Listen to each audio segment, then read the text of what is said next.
અને બનાસકાંઠા જિલ્લાના સંસદ સભ્ય અને સમગ્ર બનાસની બેનની સાથે સૂત્ર જે થયું ને ગુજરાતની બેન એવા સન્માન્ય સંસદ શ્રી ગેનીબેનને વિનંતી કરું.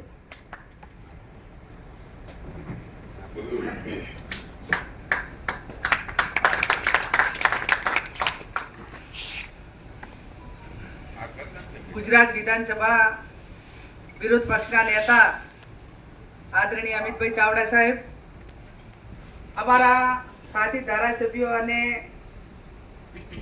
16 ભાઈઓની એક લાડકભાઈ બેન હતી સતરમી એવા અમારા બધા જ ધારાસભ્ય ભાઈશ્રીઓ,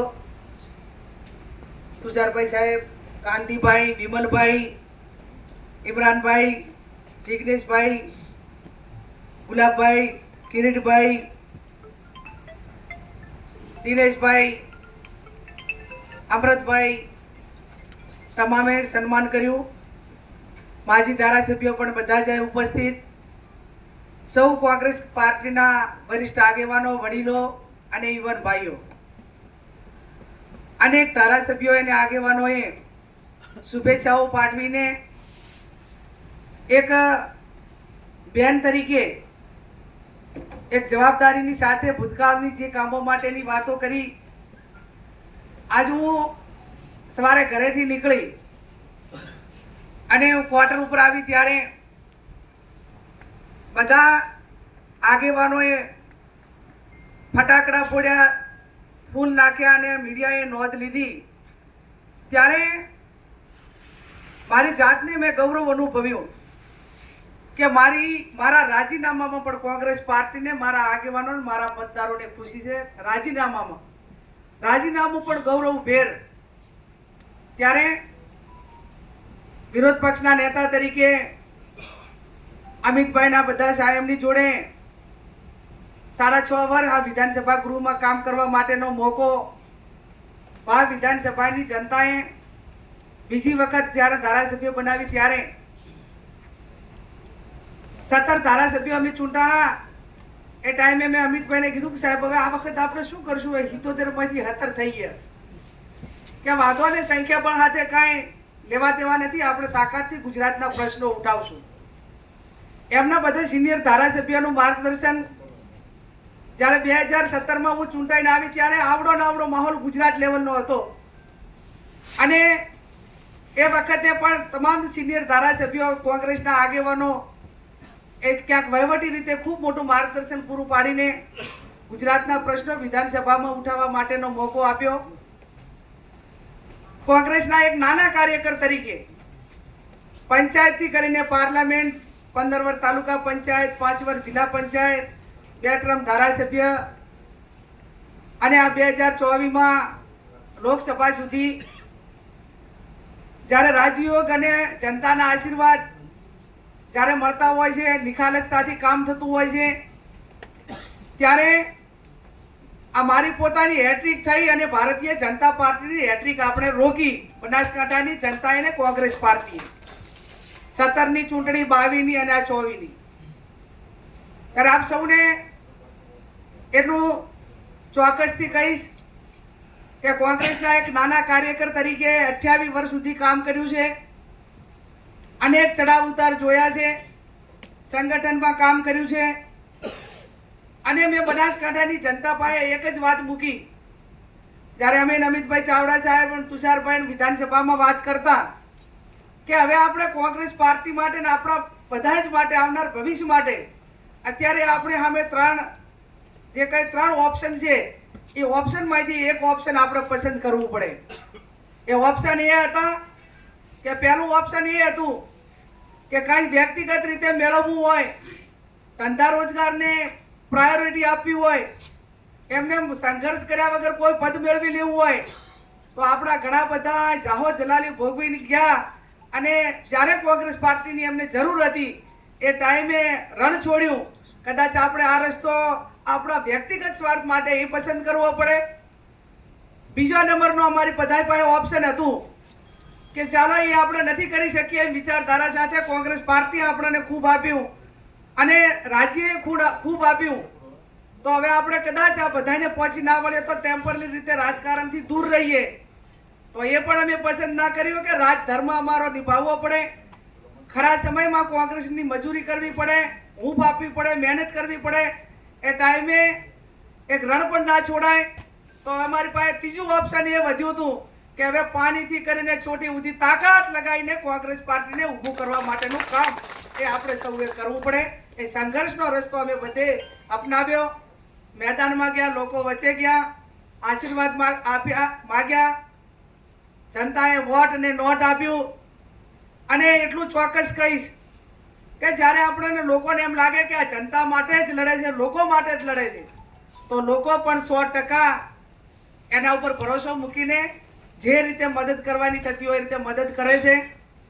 મારો તો આ 2024 નહીં પણ મોટા ભાગની ચૂંટણીઓ બનાસકાંઠાની જનતાએ ફાળાથી જ આજ સુધી લડાવી અને જીતાડી છે. ત્યારે એનું એટલું જ કારણ કે ઈમાનદારી પાર્ટી સાથેની અને લોકો સાથેની. ગઈકાલે હું મારા આગેવાનોને ત્યાં સોયગામ મળવા ગયેલી એટલે કીધું દાદા હું આજે તમને ધારાસભ્ય તરીકે આ છેલ્લી વાર મળવા આવી છું અને કાલે આપણે રાજીનામું આપવાનું છે, તો તમે અમારી સાથે આવો બધાય.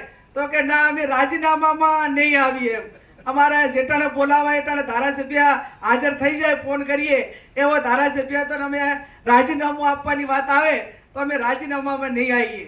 આ એક પ્રેમ સ્નેહ ને લાગણી જે લોકોની હતી એનો હું આભાર માનું બનાસકાંઠાની જનતાનો.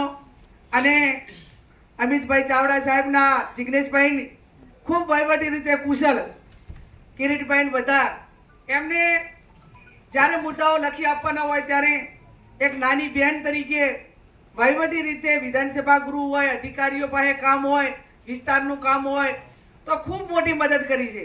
અને એ મદદના કારણે ક્યાંક ને ક્યાંક મનોબળમાં વધારો આવ્યો છે.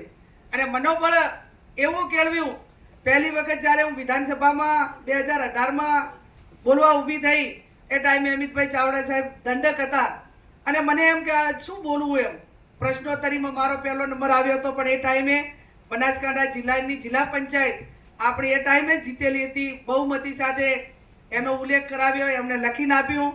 અને શરૂઆત વિધાનસભામાં બોલવાની અમિતભાઈ સાહેબ આપે કરાવી છે. હવે લોકસભામાં લેશે ને આમ તો વીરજીભાઈ ખરેખર માતાજીને હું તો પ્રાર્થના કરતી હતી કે જેની ઠુમર જીતી હોત તો વીરજીભાઈને અમે ત્યાં રાખો. અને બધું જ અમને જે હોમવર્ક કે લેસન કે જે માર્ગદર્શન આપવાનું થાય એ પૂરેપૂરો ટાઈમમાં આપો. પણ ક્યાંક એમાં આપણે સફળ નથી થયા, પણ તમારું માર્ગદર્શન અમારા માટે ખૂબ ઉપયોગી નીવડશે.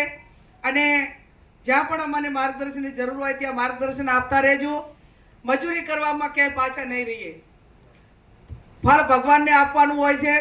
અને અમે આપણા કોંગ્રેસના કાર્યકરો કાયમી એ જ વિચારધારા સાથે લડ્યા છે કે ભાઈ ફળની આશા ના રાખો, પુરુષાર્થ કરો, પ્રચંડ પુરુષાર્થ કરો.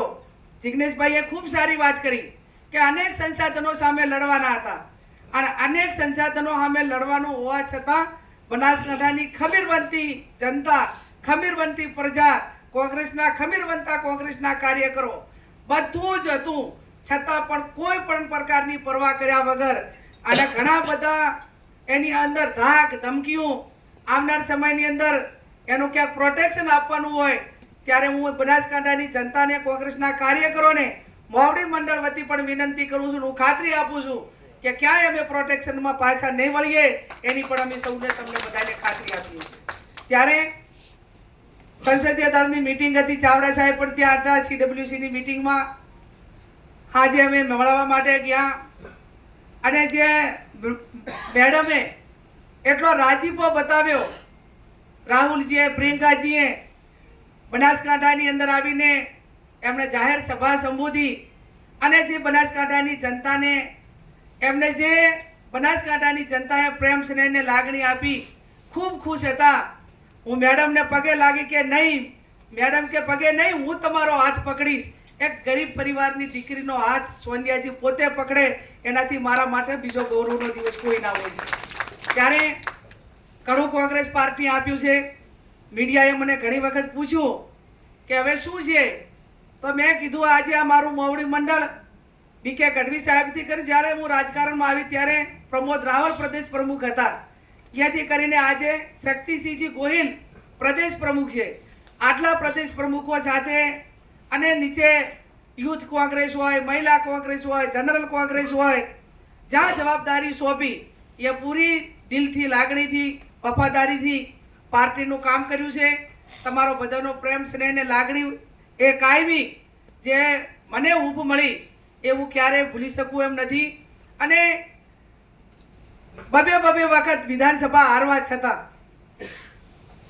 ક્રાઇટેરિયામાં ના આવે અને છતાં ત્રીજી વખત પણ 2017માં ટિકિટ આપીને એક વિજય તરફ લઈ જવા માટે ભરતસિંહ સોલંકી હોય, કોંગ્રેસનું મોવડી મંડળ હોય, એ વખતના આગેવાનો હોય, માધવસિંહ સોલંકી પરિવાર હોય કે દાદા, હું તાલુકા પંચાયતની પ્રમુખ પીકે ગઢવી સાહેબ, એક વખત પહેલી વખત જ્યારે હું એમને મળી 1996માં પહેલી વખત મને બનાસકાંઠા જિલ્લા મહિલા કોંગ્રેસની પ્રમુખ બનાવી અને એમની સમજણ ને શિખામણ આજે પણ યાદ કરીએ છીએ તો ઘણું બધું ઉપયોગી એમનું જે માર્ગદર્શન છે એ આજે પણ અમને સૌને જે મળ્યું અને ક્યાંક ને ક્યાંક ઉપયોગી થઈ રહ્યું છે.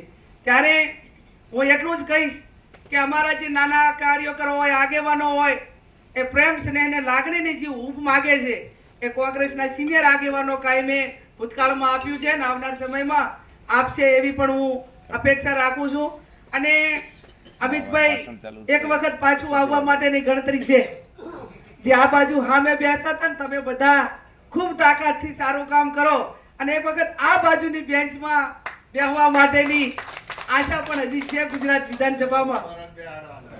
ત્યારે એક ટીમ કોંગ્રેસ તરીકે એટલા મેળા ટોળા ખમ્યા છે કે જેટલો કદાચ એક વખત આવીને દ્રશ્ય જોવું છે. અને ભગવાનને પ્રાર્થના કરું છું કે ટૂંક સમયની અંદર જ આપણો આ શીર્ષ નેતૃત્વ જે અહીં બેઠું છે એ વિધાનસભામાં આગળની હરોળમાં 2027માં સામેની સત્તાધારી પક્ષની જે બેન્ચ છે એ બેન્ચમાં બેસીને ગુજરાતના પ્રશ્નો હલ કરે, સત્તામાં આવે, કોંગ્રેસ પાર્ટી ઉપર લોકોની જે આશા અપેક્ષાઓ છે એ પૂરી કરે. ફરી એક કલાક માટે હવે ધારાસભ્ય છું, ત્યારે ધારાસભ્ય તરીકે, તમારી બેન તરીકે ક્યાંય દિલ દુભાવ્યું હોય તો આપણી સૌની પાસે ક્ષમા માગું છું. અને તમે બધા દિલ્હી આવજો. ખૂબ સારું ચૂંટણી લડ્યા આપણા ધારાસભ્યો. બધાને એમ હતું કે પરિણામ પહોંચાય કે ના પહોંચાય, પણ કોંગ્રેસ પાર્ટીને મજબૂત કરવી છે એ ઈરાદાથી સાથે બધા જ ધારાસભ્યો લડ્યા હતા. એમને પણ હું આવનાર સમયમાં મજબૂતાઈથી પાછા પ્રજા વચ્ચે જાય અને પ્રજાનો જનમત મેળવીને કોંગ્રેસને મજબૂત કરે એવી હું ભગવાન પરમાત્માને બધા વતી પ્રાર્થના કરું છું. આ ગૃહમાં અનેક વખત જે સાથી ધારાસભ્યો તરીકે સરકારને નાના મોટા વિકાસના કામો હોય, લોકોના કામો માટે હોય, એમાં લડી અને જે ન્યાય અપાવવાનું કામ કર્યું છે એ બદલ પણ તમામ ધારાસભ્યોનો આભાર માનું છું. CLP લીડર તરીકે ચાવડા સાહેબ, આપનો પણ ખૂબ ખૂબ હૃદયપૂર્વક આભાર માનું છું કે આ 5મી ટર્મ ધારાસભ્ય તરીકે ખૂબ મોટો અનુભવ વિધાનસભા ગૃહનો. અમારે તો આ લગભગ 6.5 વર્ષે તો પાછું રાજીનામું આપીને તમારા બધાના આશીર્વાદથી પ્રમોશન મળ્યું છે. અને પ્રમોશન બનાસકાંઠાની જનતાનું ઋણ ઉતારવા માટેની કોંગ્રેસ પાર્ટીને અમને સૌને શક્તિ આપે. અને ગુજરાતના પ્રતિનિધિ તરીકે આપ સૌને ખાતરી આપું છું કે જેટલો પન્નો પોકશે એટલું બોલવામાં કાંઈ બાકી નહીં રાખું. અને જેટલી વાત સંસદના ગૃહમાં હોય, મીડિયા સમક્ષ હોય, મિનિસ્ટ્રી પાસે કે વિભાગો પાસે રૂબરૂ જઈને ક્યાંક ગુજરાત માટે કે એના માટે લડવાનું હોય, માગણી કરવાની હોય તો પૂરી તાકાતથી કરીશ. અને આવનાર સમયમાં આપ સૌ સાથે મળીને કોંગ્રેસ પાર્ટીને મજબૂત કરો. વિરોધ પક્ષમાં ભલે આપણું સંખ્યાબળ ઓછું હોય પણ બધા મજબૂત છે એક એકથી. હવે તો ટીવી ચેનલના એન્કરો એટલું તો કહેતા થયા કે તમે જુઓ ને કે કોંગ્રેસના ઉમેદવારો સંસદ તરીકે લાગે કે અરે જનતા જનાદેશ આપે કે ના આપે, પણ કોંગ્રેસે એવા ઉમેદવારો મેદાનમાં મૂક્યા છે કે સંસદ તરીકે એમ લાગે કે આ સંસદ સભ્ય છે. ત્યારે મીડિયાનો ટૂન પણ જ્યારે એ કોંગ્રેસ પાર્ટીની વિચારધારા સાથે હવે જનતાનો અવાજ બન્યો છે ત્યારે એમની સાથે જે કાંઈ મીડિયાએ પણ મદદ કરી એમનો પણ આભાર. વોટ આપ્યા હોયનો આભાર, ના આપ્યા હોયનો આભાર. સમગ્ર મોવડી મંડળ આખું ગુજરાતનું કિરીટભાઈનો નામનો તો વ્યક્તિગત વિશેષ આભાર માનવાનો રે. પીરજીભાઈએ ક્યાંક ઠપકો આપ્યો, પણ પાટીદાર સમાજે અમને ખોબલે ને ખોબલે એવા વોટ આપ્યા છે કે બનાસકાંઠાની અંદર સૌથી હાઈએસ્ટ લીડ એ પાટણ ભાઈ આપણા પાલનપુર વિસ્તારની કે 30,000ની લીડ કે પાટીદાર એરિયા હોવા છતાં આપી અને આ બનાસકાંઠાની સીટ જીતવામાં સફળતા આપી છે. ફરી આપનું મારું સન્માન રાખવા બદલ વિરોધ પક્ષના નેતા, ધારાસભ્ય સૌનો ખૂબ ખૂબ હૃદયપૂર્વક આભાર માનું છું. આપ સૌનો પણ ખૂબ ખૂબ આભાર માનું છું.